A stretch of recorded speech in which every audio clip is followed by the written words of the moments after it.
तुम्ही ज्याच्यासाठी रात्रंदिवस झुरता तोही तुमच्यासाठी एक क्षण तरी झुरतो का, जाणून घेऊया आजच्या व्हिडिओमध्ये. कधी तुम्ही स्वतःला पूर्ण प्रामाणिकपणे हा प्रश्न विचारला आहे का? ज्या व्यक्तीसाठी तुम्ही दररोज प्रत्येक क्षणी न थांबता वारंवार अस्वस्थ होता, ती व्यक्तीही कधी एका क्षणासाठी तरी तुमच्यासाठी तितकीच अस्वस्थ होते का? ज्याला फोन करण्यासाठी तुम्ही वारंवार विचार करता, स्वतःला थांबवता, पण तरीही आतून तुटत राहता, तोही कधी तुमचं नाव पाहून तुमच्या आठवणीत फोन उचलण्यासाठी व्याकुळ होतो का? आता सत्य ऐका आणि नीट ऐका. नाही, अजिबात नाही. तो तुमच्याबद्दल तितका विचार करत नाही, तितकं अनुभवत नाही, तितका थांबतही नाही, जितका तुम्ही त्याच्यासाठी विचार करता, अनुभवता आणि स्वतःला रोखून धरता.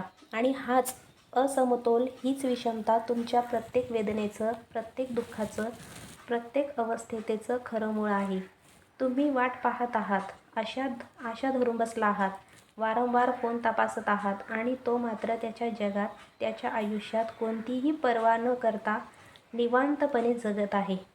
पण जर तुम्ही खरोखर ठरवलं, जर स्वतःला बदलण्याचं धैर्य तुमच्यात असेल, तर हा संपूर्ण खेळ, ही संपूर्ण परिस्थिती, ही संपूर्ण वास्तवता बदलू शकते.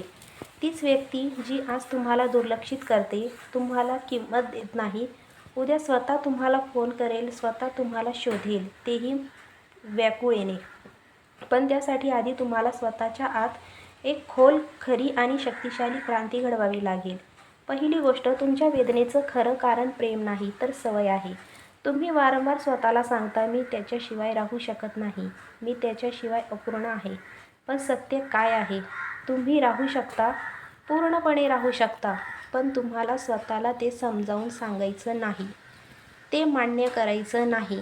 तुम्ही म्हणता, तो खूप खास आहे, तो वेगळा आहे. नाही, सत्य हे आहे की तुम्हीच त्याला खास बनवलं आहे. तुमच्या विचारांनी, तुमच्या भावनांनी, हळूहळू दिवसागणिक, क्षणाक्षणाला तुम्ही तुमचा आनंद त्याला दिला, तुमचं लक्ष, तुमचं फोकस त्याला दिलं, तुमची ऊर्जा, तुमचे विचार, तुमचा वेळ त्याला दिला.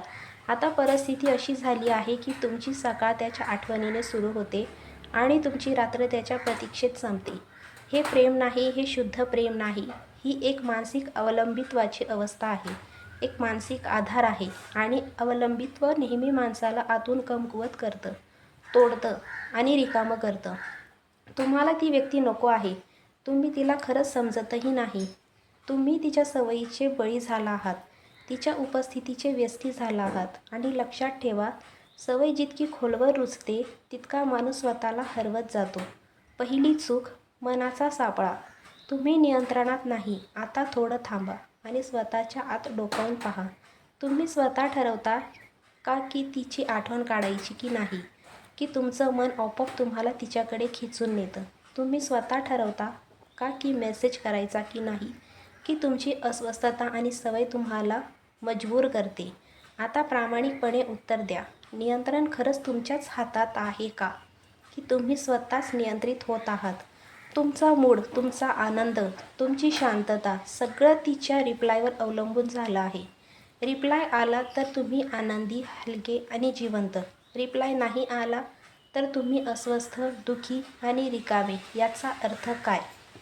तुमचा आनंद आता तुमचा राहिलेला नाही. त्या आनंदाचा रिमोट कंट्रोल आता दुसऱ्याच्या हातात गेला आहे. आणि जोपर्यंत तुम्ही तो रिमोट परत स्वतःच्या हातात घेत नाही, तोपर्यंत कोणीही तुम्हाला गंभीरपणे घेणार नाही, तुम्हाला किंमत देणार नाही. दुसरी सर्वात मोठी चूक, तुम्ही स्वतःची किंमत कमी करत आहात. प्रत्येक वेळी जेव्हा तुम्ही आधी मेसेज करता, तुम्ही तुमची किंमत थोडी थोडी कमी करत जाता. प्रत्येक वेळी दुर्लक्षित होऊनही परत जाता, पुन्हा प्रयत्न करता. तेव्हा तुम्ही स्वतःला स्वस्त, सहज, उपलब्ध आणि सामान्य बनवता. प्रत्येक वेळी जेव्हा तुम्ही वाट पाहता, स्वतःला थांबवता, तेव्हा तुम्ही स्वतःला लहान करता. आणि लक्षात ठेवा, जग नेहमी त्याच व्यक्तीची किंमत करतं जी स्वतःची किंमत करते. आता तुम्ही काय बनला आहात? नेहमी उपलब्ध, नेहमी तयार, नेहमी हताश, नेहमी प्रतीक्षेत. आणि जो हताश असतो तो कधी आकर्षक वाटत नाही, कधी शक्तिशाली दिसत नाही. तुम्ही स्वतःला इतकं सहज बनवलं आहे की आता तुम्ही दुर्मिळ राहिलेला नाही, विशेष राहिलेला नाही. आणि जे दुर्मिळ नसतं त्याबद्दल उत्सुकता किंवा आकर्षणही राहत नाही. तिसरी गोष्ट, खेळ बदलायचा असेल तर अंतर आणि शांतता स्वीकारा. जर तुम्हाला खरंच हवं असेल की ती व्यक्ती स्वतः तुम्हाला फोन करावी, तर तुम्हाला थांबावं लागेल, स्वतःला रोखावं लागेल, मागे हटावं लागेल, स्वतःला सावरावं लागेल. तुम्हाला शांतता स्वीकारावी लागेल, पण ही शांतता खोटी नसावी. ती तुमच्या आतून, तुमच्या समजुतीतून यायला हवी. जेव्हा मेसेज करण्याची इच्छा होईल तेव्हा स्वतःला रोखा आणि स्वतःचं निरीक्षण करा. जेव्हा तिचा लास्ट सीन पाहण्याची इच्छा होईल तेव्हा स्वतःवर नियंत्रण ठेवा.